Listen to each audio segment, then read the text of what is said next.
One Question is designed to give subscribers valuable insights on how executive leaders in college athletics think about key issues on their respective campuses, in their departments, or within their leagues and conferences.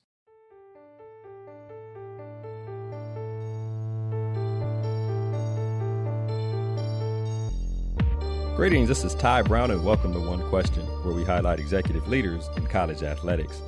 Our guest today is Carrie Cecil. Carrie is the CEO of Anachel Communications and also the CEO of SM2, which is social media sports management. Of course, Anachel Communications is strategic litigation and crisis communications across multiple sectors, including but not limited to political campaigns, political candidates, energy companies, major corporations like Comcast, Sony, all the way through to professional and collegiate athletics. And of course, social media sport management primarily establishes and trains social media best practices in professional and collegiate athletics. Greetings, Carrie. Thanks for joining us. Thanks, Ty, for having me on. It's wonderful to join you today. Now, Carrie, you've been in this business for almost 2 decades. And in college athletics, we see major scandals or what look like scandals to us, such as the situation at Tennessee with the Greg Schiano hiring, or at Ohio State and the scandal with Coach Meyer and the assistant football coach. Maryland had some issues surrounding the death of the student athlete. And there are a number of scandals across the country, including like the scandal with the admission scandal we see currently in the news. There are a number of big time scandals in the country that go on. And I think you work on cases similar to these, probably not these, but I wonder about working on cases like this. Well, I would say that you're correct. I can't talk about the actual individual cases or administrators or presidents or GMs or coaches or cases that I've worked on, but those are similar to the cases that I've done within the collegiate athletics sector, whether it's federal investigations of the NCAA basketball coaches, as well as you see the academic admission scandals for individuals, coaches, institutions, institution presidents, administrators within the collegiate athletic departments, as well as, whether there are things like the hiring of Coach Schiano and the termination of or resignation of President Davenport and ultimately John Curry as well. So those types of cases we work on, but I can't confirm or deny whether I've had any behind the scenes work with the involvement with those cases. That would not only be a breach in my confidentiality, but I would just, my goal is to be behind the scenes and not be seen or heard, but to be effective and meaningful. Right. You think about these times, right, in terms of managing a crisis for an athletics director, for an institution as a whole, for a coach, even for student athletes. I mean, it's almost like technology, right? If the way I handled something 2 years ago is almost irrelevant to the way I have to handle something now in terms of if something is happening in my environment or something I've done or somebody around me has done. Tell me about how managing crises has changed for somebody in a leadership role over the last 2, 3, 5 years. Well, I would say there's 3 main ways that it's changed. The methodology has changed of how we deal with it. The stakes are higher and the time frame to respond is shorter.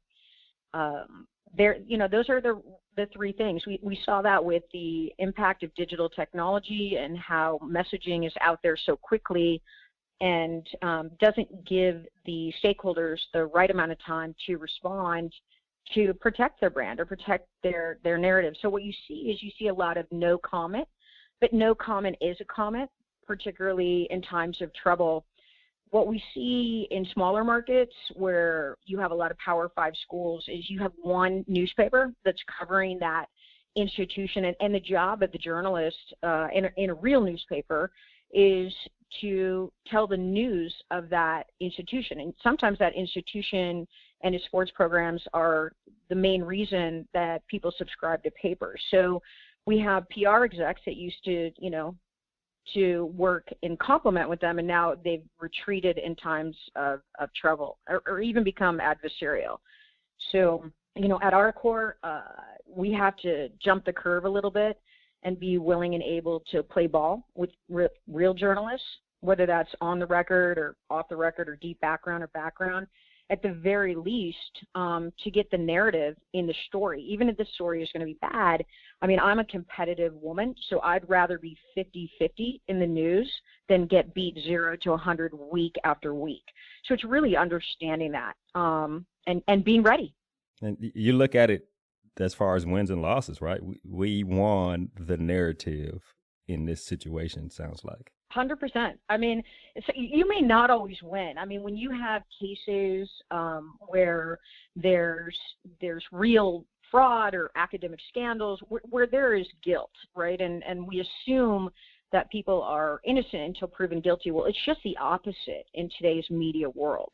And it's very hard to dig out from under once you proved an innocent. Like, let's take a sexual harassment suit for a football coach or a basketball coach or an athletic director or administrator. So once that headline is out there and on Google, it is incredibly hard to get it removed. So it's important to be ready to comment, even, or to go on background with the reporter to defend the coach or the administrator or the program, just to make sure that the narrative is balanced, because it's going to take 2 years of an investigation and possibly a court case to prove that that individual is innocent. But at that point, it doesn't matter, and they're virtually unhireable. So you have to be ready with message development and understand your primary audiences and how you're going to go out to the media to react. And the biggest thing I see is that people are not.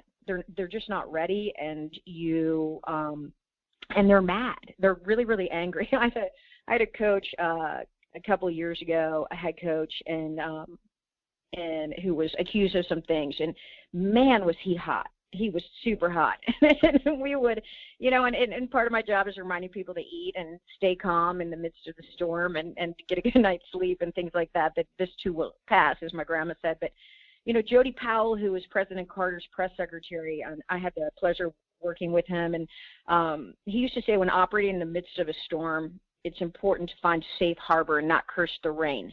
Complaining about media coverage, fair or not, it often feels good in the short term, but in the overall, it's nothing but counterproductive. So what people need is really a vision and a strategy to set the record straight and move forward. And in other words, like, being pissed off is not a plan. So, and I say that a lot to my coaches and administrators, particularly when they're falsely accused or they're dragged into things. So I would consider that safe harbor, having an outside counsel, both legal and in what we do, to help them come up with strategies that they just don't know and they don't understand. I mean, Bill Gates said it, not Bill Gates, Steve Jobs said it best, people don't know what they don't know until you show them. So part of my job is explaining it.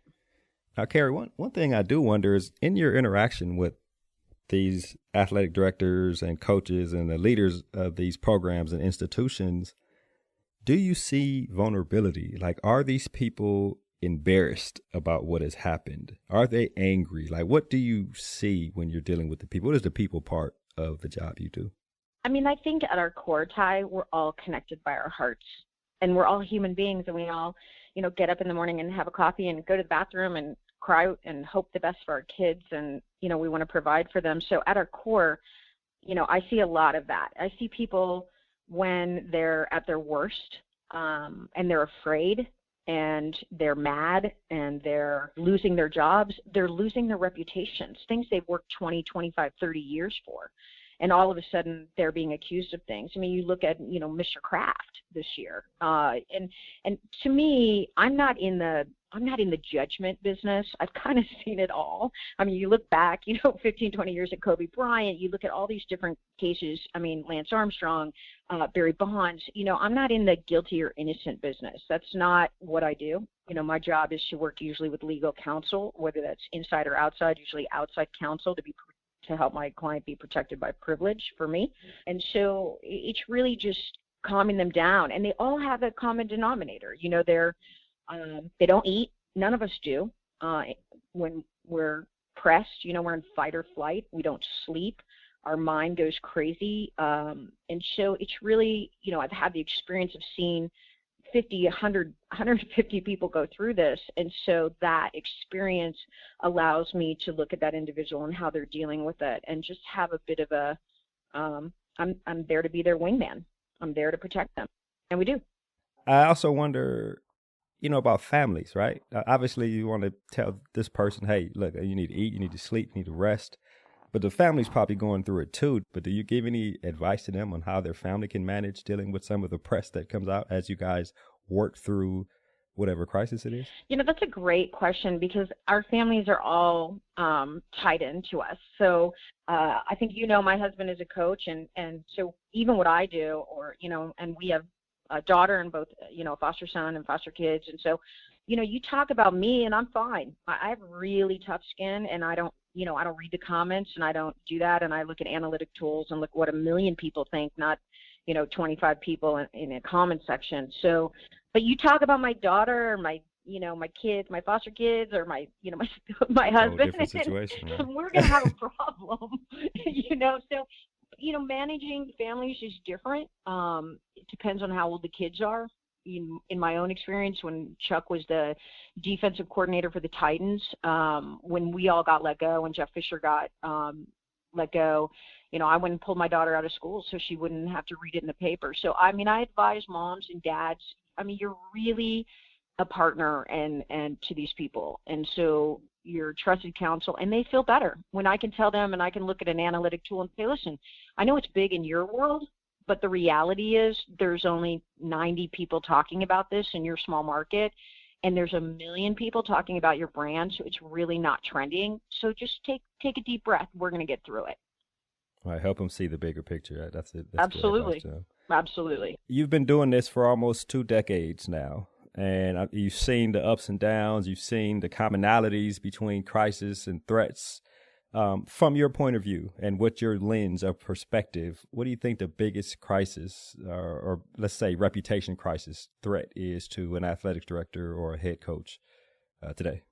Oh, another good one. You're throwing me some good ones today, Ty. Okay, so, I look at a crisis outside of a real crisis, which to me is a loss of life, a plane crash. So we don't do that anymore simply because it's a really hard business emotionally for me. So I always go, hey, what's the worst thing that happens? You die, and you're not going to die. So that is number one. But I would say the biggest crisis risk or reputation risk for, say, your constituency, athletic departments or an AD, is not being ready with a strategic plan. So a crisis plan today, we used to have some time, even a day, and we don't anymore. We have minutes. And so having a plan in place in your drawer on a flash drive with holding statements in it that have been approved by legal and your agent or lawyer and maybe the institution president and the institution's communications people, that's number one. Not being ready. Number two, I would say, is probably employee or their behavioral issues. So if you hire a head coach who, cheats or has drug and alcohol problems or gambling problems, and whether you knew that or didn't know that, there's only so much that you can push off on a search firm. So those behavioral issues can kind of kick you in the bottom. We saw that at USC with Coach Sarkisian, who is an awesome guy, but had some stuff. He's got it all figured out now over at Alabama, so happy for him. But you saw what happened there, and then the third one I would say is not understanding how to monitor and pivot when you have an audience sentiment. And we saw that with sort of that uninformed social media mob mentality that went after Greg Schiano. So you saw, state legislators piping in about things they didn't know, protests on campus about things they didn't know. And they tried to link Coach Schiano to, Jerry Sandusky 20 years earlier when there were 2 federal agents, and I have a federal agent that works for me, and luckily he had worked for Louis Freeh, who had done that investigation at Penn State, and they had cleared Greg Schiano. So once they saw that come out, being able to see where it's just a little tiny smoldering fire, it went into like a California wildfire. So you've got to understand that and be able to monitor that with analytic tools, and that's really new. So I would say being ready with that strategic plan, being able to address and deal with behavioral issues of the people you hire, which is sometimes hard. We don't even know what people sleeping in the bed next to us are doing, but you got to be ready. And then understanding how to pivot and monitor the narrative. to make sure it's accurate and to respond. And so these things are the threats, meaning if you don't have at least, at minimum, these three things, then you're at risk for a crisis reputation that can affect your ability to move forward in your career, it sounds like. 100%. And the challenge is in the collegiate market, you have fantastic communications people and SIDs. They're really good at what they do. And I'm blessed. I get to speak at COSIDA and do some things and meet those folks, and they're terrific.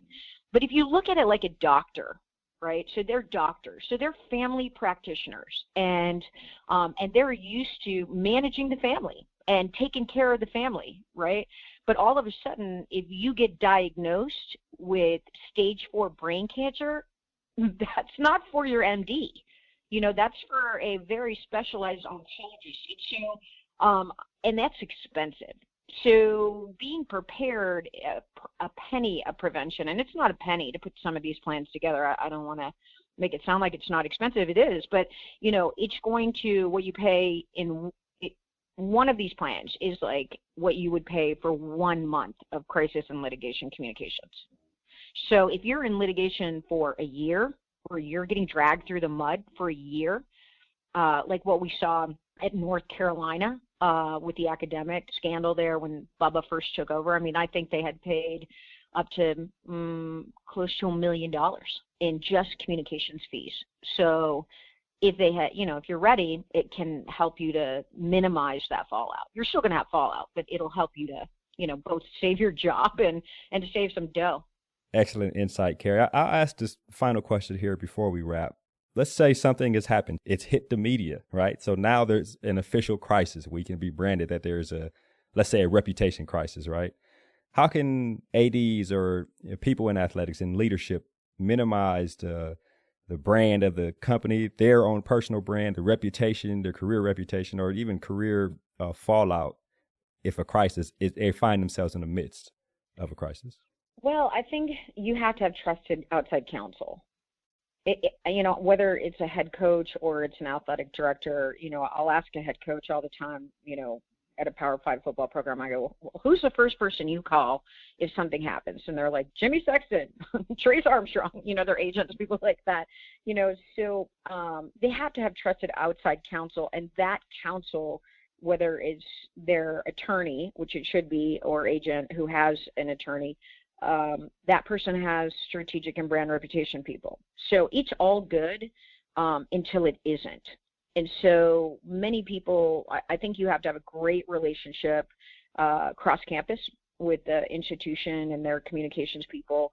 But sometimes, that goes sideways. So having that outside counsel is really important, because those are the people that are going to understand how to keep you employed. And if you're not going to be employed, how to get you paid out, and how to manage the reputation fallout to get you another job. So those are the three things that those people and what we do behind the scenes. And that's whether that's making sure that, I had a coach last year that we knew was going to get terminated and without cause, but they didn't want to pay him. And so, just from experience and understanding the days leading up to it, they're just telling the coach, hey, it's over. And so how do we manage the end of the road here to be respectful and get you paid? And in litigation communications, number one rule is do no harm. So get you paid and then get you another job. And so I think those are the three, the first thing is the trusted outside counsel. And then, I touched on this a little bit, and then, being prepared will help you during that time. Don't panic. Don't panic. Many people panic. They start reading the comment sections of things, and for ADs and their deputies, in a crisis like what we're seeing in the last few years, it is like drinking from a fire hose every day for these people. So how do you keep calm and carry on and have those trusted people that will see you through it? Right. And of course, and eat, sleep, and breathe, right? Seems like those are important too while you're going through. Yeah, eat, sleep, and breathe, and stay calm. I mean, because the worst case scenario is that you get fired and you cannot get another job. in this business, and it's a real thing for a lot of people. I've seen that with coaches, particularly people I've worked with. They just cannot. No one will touch them, and institution presidents won't touch an AD that is potentially that's going to have a bunch of people go online and Google search them, and then that AD has a bunch of bad news on the first page of Google. And same thing with the coach. There's just too much. There's so much rich talent in the athletic pool, whether that's administrators or staff as well as coaches. So you got to go with the guy that's going to get you the least amount of fallout that people are going to support. So if you're one of those people, then how do you clean it up and how do you move forward and keep working? Yeah, I worked with a football coach that said you don't want to bring people around that has flies on them, right? If they got flies on them, you don't want to bring them around because them flies will start infecting the whole organization. I thought about one question and we'll wrap if you don't mind here. Let's say I'm an assistant athletics director. I get promoted to a senior associate to deputy, or even if I'm a graduate assistant football coach, I'm a position coach, a coordinator, and it looks like my career is on the way to becoming a leader of my own program, institution, or whatever. What can I do as I come up in my career to be ready for what seems like it's definitely going to happen, like crises or something that may happen when I do get in a leadership position? That is such a fantastic question, and it's one of my most favorite things that we do. So career development is a big thing of understanding and controlling your brand and your narrative and cementing who that is. And so for me, if I'm a stakeholder, if I'm an athletic director and I'm hiring a deputy, or I'm an institution president and I'm hiring a new AD, and that employee, that interviewee comes in and says, hey, I understand that the world of protecting this institution, protecting this brand has changed.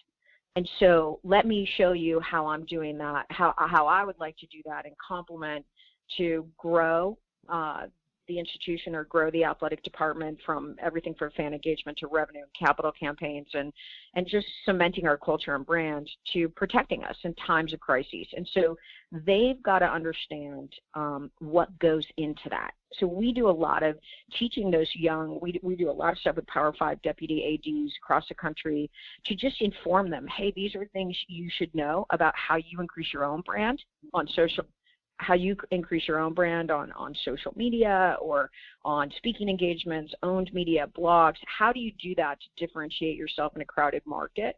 So we'll do that on campus, and then teaching them what needs to go into these sort of strategic crises and communications plans that they have in their pocket. And they should know what it means, because even if they at the 30,000 foot level, I don't expect every AD to understand what goes into these plans, because they're trusting their people to know it. So we just have to make sure that at that 30,000 foot level that they understand the very basic principles that are going to not only grow their own career, but help to grow the department and the programs.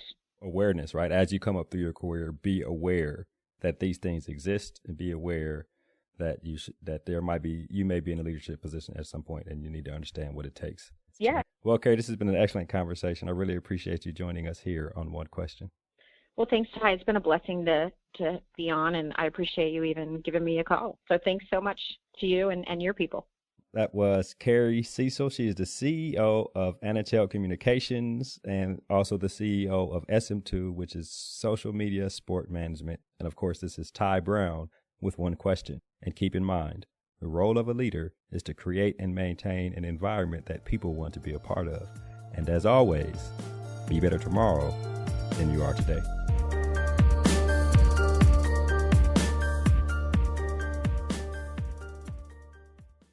This episode of One Question is produced by Spades Media Group, solving problems using creative leadership.